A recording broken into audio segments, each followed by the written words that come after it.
Donc nous accueillons la Nouvelle-Zélande qui ce matin a subi 2 déconvenues.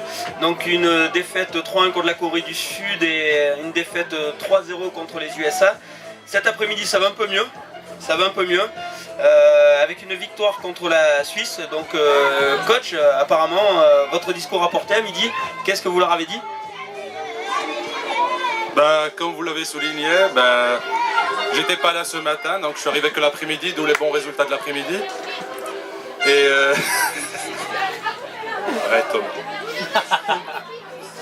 Et puis oui, mon équipe, on a toujours eu du mal à rentrer dans les tournois, non mais vraiment, on a toujours eu du mal. Et j'espère qu'en tout cas, cet après-midi, ça va aller qu'en s'améliorant. Mais en tout cas, je vois des petites améliorations petit à petit. Mais j'espère que ça va continuer comme ça. Et puis bon, j'ai confiance. Je l'ai collé, ça fait 1 an quand même. Il leur faut du temps. Mais ils prennent leur temps, mais quand ils le prennent, ça vaut le coup. Au niveau du jeu, au niveau du terrain, on va s'adresser aux joueurs un petit peu. Comment expliquez-vous que ce matin, ça a été difficile et cet après-midi, ça va un petit peu mieux?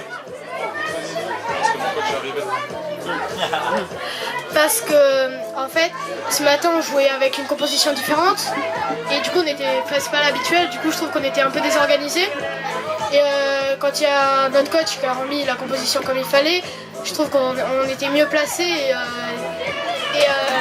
du coup on a réussi à mieux jouer parce qu'on a l'habitude quoi. La solution elle est tactique?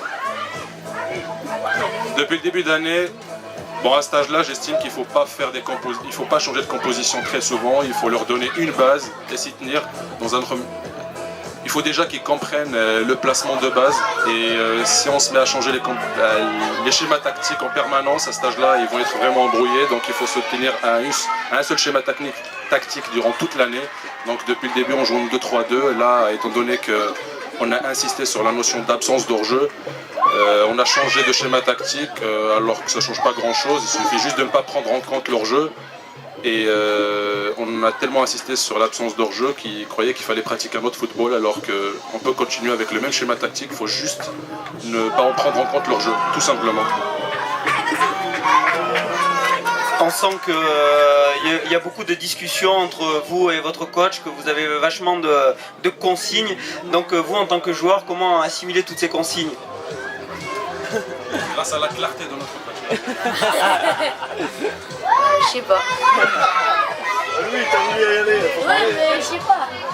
Qu'est-ce que vous retenez des consignes de votre coach? Rien.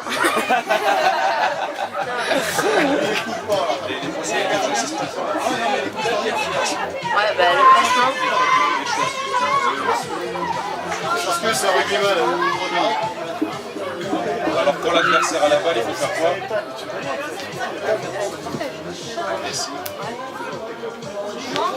Ah oui, l'agressivité, pardon. L'agressivité sur le porteur de balle.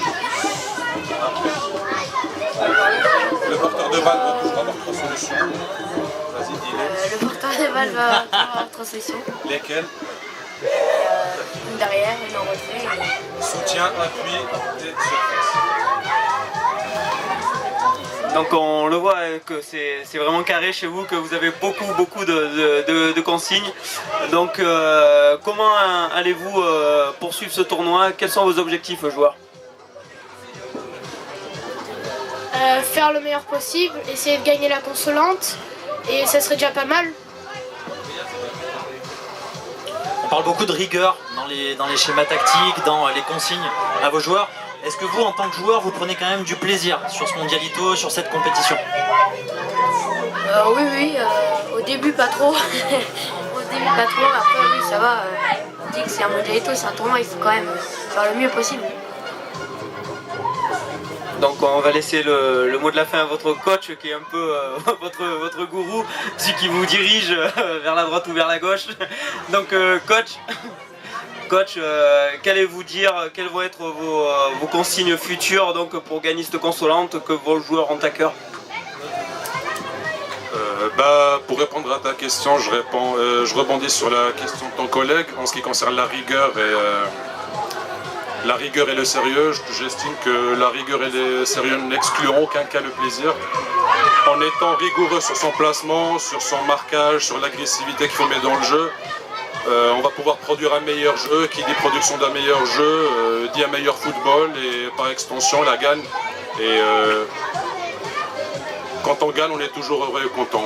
Donc les joueurs savent ce qu'il leur reste à faire, la rigueur.